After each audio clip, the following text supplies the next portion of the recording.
Good morning, Arizona! Hello, everybody, and welcome to AZPL Today. I'm Michael Karen, and you're not. We'll be bringing you all the AZPL news, scores, and highlights from last night's matches, as well as what's on deck for tonight. Last night at beautiful Tulane Saloon, the fire-breathing Rubber Duckies took on just three lesbians. Donald Hudgings of the Duckies won the first game, but the lesbians won the next two to take a 25-19 lead heading into round two. In the second round, Donald led it off with another win, this time a break and run, to take a 29-25 lead. The lead was brief as Sam King beat Mike Kraus to narrow the gap to 36-37. Then Justin King got the lead back with a 10-6 win over Kerry Hudgings to go 46-33 into round three. This time it was a 1-2 punch of Donald and Mike for a 20-6 run that put it almost out of reach. Justin needed to win 10-3, but Kerry scored 5 to seal the deal, and the fire-breathing Rubber Duckies won their third straight. The lesbians remain in fourth place at 4-4. Guess who's from Thailand paid a visit to All Balls Matter looking for a win to keep pace with the Duckies? All Balls Matter didn't get that memo as they jumped to a 10-4 lead thanks to Enrique Gomez and never looked back, winning 75-65 and snapping their 4-game losing streak. The win improves the Balls to 3-5 in sixth place. The Mystery Boys dropped to third at 5-3.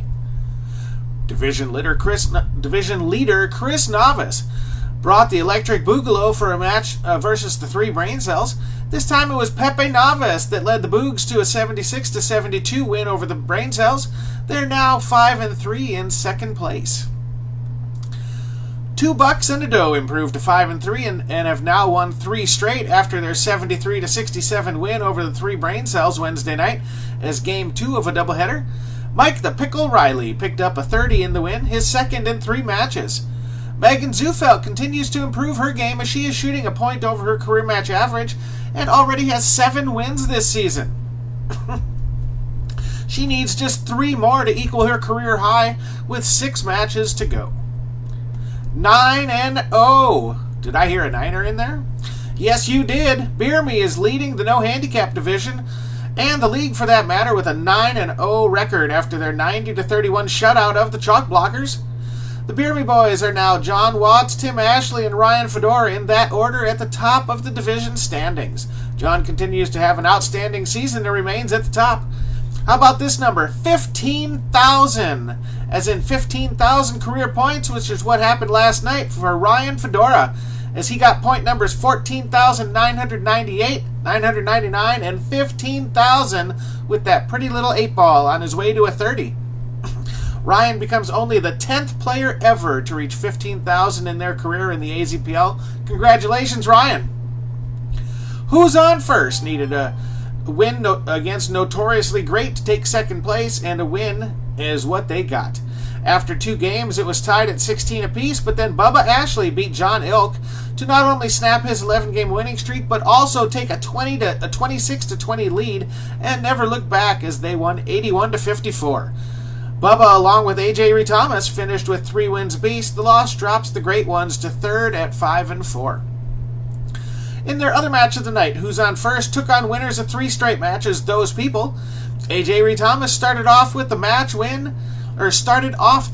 with a win, and they never looked back as Who's on First won 75-66. The doubleheader sweep propels them to second place at 6-4. The loss snaps Those People's 3-game winning streak, and they are now at 3-6 in fourth place.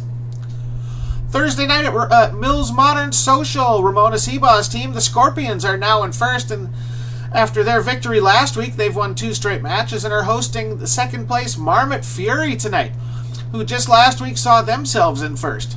They'll be looking to get that spot back this week as these 2 teams face off. Chris Jones is leading the Fury with a 26-match average while going 13-5 and has a 4-game winning streak. Ramona is literally right behind him in the standings at 14-7 with a 25-match average. Teammate Dan Peterson is coming off a 6-win performance on Sunday. This is going to be a great match to watch, and we'll see about streaming some of those matches tonight. The Lone Rangers were 2-3 in 8th place in Week 6. Since then, they've won 3 straight and are now in 3rd place, just a game back. Randy Torres has a 9-game winning streak and is leading the division with a 15-3 record, 4 30s, a 28-match average, and a 2.891 PR. They'll take on women's leader Kathy Biel, and I'd hit that at Mills Modern Social. Kathy has been on a tear lately, winning her last 8 to improve to 11-1 while shooting 29.2, which is 5.7 points over her career average. They're 4-3 and in 6th place. The Desert Rats snapped their 2-game skid and improved to a 5-3 to move up to 4th place last week. Scott Elliott is leading the Rats with a 12-6 record, a 26-match average, and a 1.638 PR. He's shooting 2.6 over his career match average. They'll be taking on losers of 2 straight, Rad Treeman's Garage, who were in 4th last week and dropped to 7th after last week's loss. Back and refreshed from his week-long stay at Lake Pleasant, Rob Turner looks to lead the Treeman to victory. Shake, rack, and run. Wins one, then they lose one. Last week they lost, so this week they must be in store for a win as they take on Balls in Hand, who themselves have won 3 straight. Pete Williams is second in the division at 16-8 with 4 30s and a 24-match average, along good for a 2.199 PR. He'll lead Balls in Hand tonight. Lance Tucker leads the division with 200 points and ties for the lead with wins and 30s with 4. Cornell Benali of the Runners is the leader of that team with a 10-2 record, 28-match average, and a 1.768 PR. He's also in the lead for the top rookie. Sparkies, fresh off of 3 straight doubles after their move from Flagstaff, play a single match against Chalk is Cheap tonight. Anthony Begay is making a climb up the standings and is currently 11-7 with a 24.8 match average. They look to improve on their 3-3 record. Bryn Donaldson of Chalk is Cheap has been improving this season, shooting 2.6 points over her career match average. Don't let that 2-13 record fool you. She's getting better. She's already equaled last season's win total. Let's see where she ends up this season. The Schweddy Q Company take on Game Over in the final match on Thursday night.